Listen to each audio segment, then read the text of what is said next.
আমার বাপেরা, আমার ভাইরা, আমরা কার প্রেমে দাঁড়িয়েছি? সবাই বলুন। নবীর প্রেমে তো। নবীর প্রেমে দাঁড়ানো কি অপরাধ নাকি?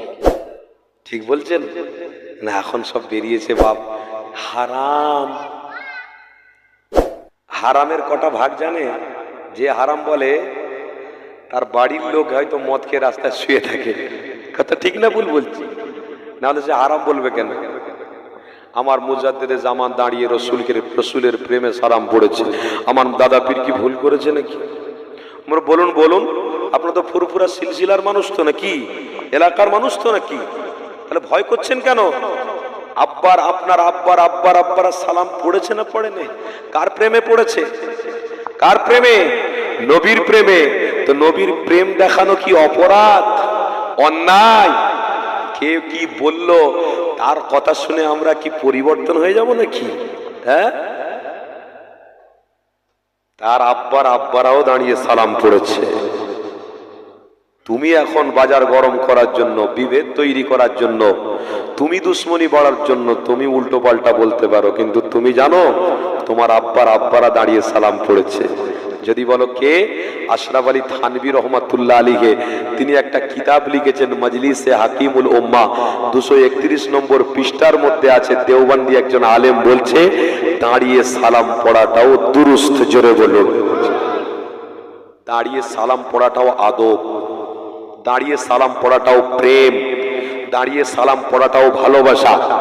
আশরাফ আলী থানভী রহমাতুল্লাহ আলাইহির পীর কে ছিলেন? কাসেম নানদভী রহমাতুল্লাহ আলাইহির পীর কে ছিলেন? হাজী এমদাদুল্লাহ মুহাজ্জির মাক্কি রহমাতুল্লাহ আলাইহি। রশিদ আহমদ গাঙ্গুই রহমাতুল্লাহ আলাইহিরও পীর ছিলেন। আপনার আব্বা এনাদের নোকের যোগ্য আমরা নয়, পুচকে মলি সাহেব আমরা। আমাদের কোনো যোগ্যতা আছে? আজকে যারা বলে হারাম তাদের কোনো যোগ্যতা আছে? হ্যাঁ, কিতাবি অহংকার করে ওয়াজ করা যায়? ইলমের অহংকার দেখিয়ে ওয়াজ করা যায়? ইলমের অহংকার দেখিয়ে যে ওয়াজ করবে কোনদিন এই ওয়াজ মাহফিল আল্লাহর দরবারে কবুল হবে না। যে কিতাবি জ্ঞান রেখে আদবের সাথে প্রেমের সাথে আল্লাহ নবীর উপরে একবার দরুদ পড়বে, আল্লাহ চাইলে তার সাথে নবীর দিদার ঘটিয়ে দিতে পারে। যুবক, তাই সাবধান হওয়ার, সতর্ক হওয়ার সময় আল্লাহ দিয়েছে। সতর্ক হও। ভারতবর্ষে কোন রাজ্যে কি হচ্ছে আমার দেখার দরকার নেই। আপনি বুকে হাত দিয়ে বলুন তো, পশ্চিমবাংলা রাজ্য ঠিক আছে না নাই? কথা বলুন, ঠিক আছে না নাই? ঠিক নেই? আলহামদুলিল্লাহ ঠিক আছে। কি ঠিক নাই বলছে? মুসলমানরা এখনো স্বাধীনতার সাথে পশ্চিমবাংলা আছে না নাই? মুসলমানরা মাথা তুলে বাঁচতে পারছে না? পারছে না? মুসলমানরা পশ্চিমবাংলা এখনো স্বাধীনতার সাথে রয়েছে। এর একটাই অবদান রসুলের আশিক মুজাদ্দিদের জামানের ওসিলা। জোরে বলো। আরে ভারতবর্ষে এইরকম প্রেম নেই। আপনি যান গুজরাটে, আপনি উত্তরপ্রদেশে চলে যান, আপনি মিরাটে চলে যান, আপনি রাজস্থানে চলে যান, এত মাহফিল, এত প্রেমিক পাবেন না যা প্রেমিক পশ্চিমবাংলায় আছে। যে প্রেমিকরা দাঁড়িয়ে দাঁড়িয়ে আমার রসুলকে সালাম দিয়ে তারা নিজেরা ধন্য মনে করে। এই পশ্চিম বাংলার সোনার, বাংলার সোনার মাটিটা সোনা হয়েছে একটাই কারণে, আমার মুজাদ্দিদে জামানের ওসিলা। আমার মুজাদ্দিদে জামানের ওসিলায় সোনার বাংলা এখনো সোনা আছে। এই সোনাকে কেউ মিটিয়ে দিতে পারবে না, এই সোনাকে কেউ ডুবিয়ে ফেলতে পারবে না। কেন? মুজাদ্দিদে জামান এই জমিনের মধ্যে আছে, এই ফুরফুরার জমিনে আছে। এশিয়া মহাদেশের বিশ্ববিখ্যাত পীর মুজাদ্দিদে জামান, আমিরে শরিয়াত, কুতুবুল আলম, আমার দাদা পীর রহমাতুল্লাহ আলাইহিকে ধরে রাখো।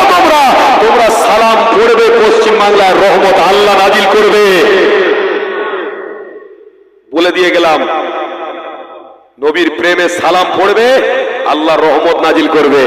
আর যে জায়গায় সালাম হবে না ও জায়গায় সব ইমান চোররা ভর্তি হয়ে গেছে। আদবও নেই, ভালোবাসাও নেই, প্রেমে নেই। কোন আলেম চিনি না। আর মুজাদ্দিদে জামানের সিলসিলার কোন আলেম এলে পশ্চিম বাংলা অলিতে গলিতে কোথায় গেলে তার হাত ধরে চুমো খায়, তাকে আদব করে। কেন?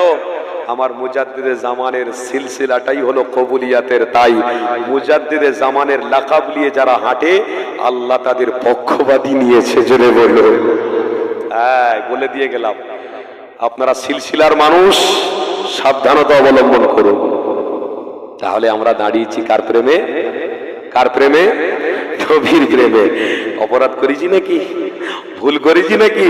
আব্বারা ভুল করেছিল, দাদুরা সব ভুল করে গেছে। খবরদার।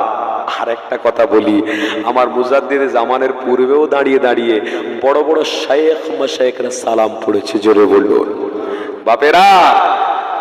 হযরত আব্দুল হক মুহাদ্দিস দেহলভী রহমাতুল্লাহ আলাইহি তিনি একটা ছোট্ট উর্দু কিতাব লিখেছেন।